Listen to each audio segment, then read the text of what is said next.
আমার জীবনে এত কষ্ট এত যন্ত্রণা কেন আসে ফুপি? আমি কি কোনো কালে খুব অপরাধ করে ফেলাইছি? মা গো, কথায় আছে না, দুঃখের পরে সুখ আসে। আমার মনে হইতে ওর কপালে ভালো কিছু লেখা আছে। দুঃখের পরে সুখ, এই কথাটা কোনোদিন সত্য হয় না ফুপি। এটা একটা মিথ্যা প্রবাদ। আমি আমার জীবনে এত কষ্ট এত যন্ত্রণা সহ্য করতেছি, সুখ তো পাইলাম না। আমি শুধু কষ্ট আর কষ্ট নিয়ে বেঁচে আছি। সবই নিয়তির খেলা। নিয়তি শুধু আমাকেই দেখে। একটু সুখের জন্য নিজের পুরো জীবনটাকে শেষ করে দিলাম। কোনোদিন সুখের সন্ধান পেলাম না। জানি না কোন পাপের শাস্তি আমি পাইতেছি। আর আমার জীবনে কেন এত কষ্ট যন্ত্রণা? কেন বললা?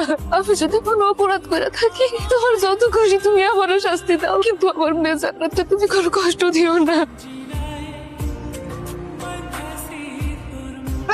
আরে কি করতেছ সব? তোমার এত বড় সাহস, তুমি এই মেয়েটার জন্য আমার গায়ে ধাক্কা দিলা? হ্যাঁ মারছি। এতটুকু বাচ্চারে কেউ এভাবে মারে? অমানুষ কোথাকার। দরকার পড়লে আমি ওরে গলা টিপা মারি। আমার ঘরে কোনো সতীনও থাকবো না, কোনো সতীনের সন্তানও থাকবো না। কি বলতেছো তুমি এসব? চিন্তা ভাবনা করে বলতেছো? কোনো চিন্তা ভাবনার কিছু নাই। তুমি আমার ঘর থেকে এক্ষুনি এই মাইয়ারে বাইর করো। দেখো, আমি তোমাকে বারবার বলছি ওরে আমি পার্কে ঘুরে পাইছি, আর জান্নাতের মাকে আমি কোথাও খুঁজে পাই। আর এতটুকু বাচ্চা কোথায় যাবে, কার কাছে যাবে? এর জন্য তো আমি আমার সাথে করে নিয়ে আসি। আর তুমি কি না এতটুকু বাচ্চার সাথে এরকম আচরণ করতেছো? বাহ, কত সুন্দর করে কথা কইতাছো। মনে হয় তোমার এই গল্প শুনে আমি একটা বড় সিনেমা বানাবো। বিশ্বাস করো আর অবিশ্বাস করো, এটা একান্ত তোমার ব্যক্তিগত ব্যাপার। তবে আমি তোমার শেষবারের মতো করে দিতাম, তুমি ফার্দার যদি আর ওকে একটা হাত তোলো। আমার সুখের সংসারে যদি এই মেয়েটার জন্য কোনো অশান্তি হয় না, তাহলে আমি কাউকে ছাড়বো না বলে দিলাম। সুখের সংসার বিয়ে করছে আজকে 5 বছর, এখন পর্যন্ত বাপ ডাক শুনতে পারলাম। আরে কতটুকু সুখে আছি এটা তো আমি জানি।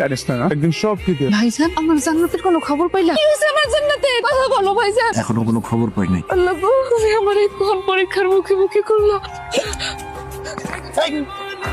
বুঝলি, তুই যদি এইভাবে সারাক্ষণ কাঁদতে থাকো সেটা তো অসুস্থ হয়ে যাবে। তুই নিজের একটু বোঝা। আমি কেমনে বোঝাবো ভাইজান? আমার যে বোঝানোর মতো ক্ষমতা নাই। আমি যে জান্নাতকে এক মুহূর্তের জন্য আমার চোখের আড়াল করতে পারি না। জানি রে বোন, জানি যে মানুষটা বুঝ হওয়ার পর থেকে মৃত্যু করে দিচ্ছে আপন জনদের জন্য, কিন্তু সে আপন জনদেরই পায় না। সেই মানুষটার শেষ ভরসা তার একমাত্র মেয়ে, একমাত্র আপন। সে যদি হারায় যায় তখন তার ভিতরটা যে কেমন লাগে একমাত্র আল্লাহ ছাড়া কেউ জানে। ভাইজান, তুমি আরেকটা বার চেষ্টা করবা।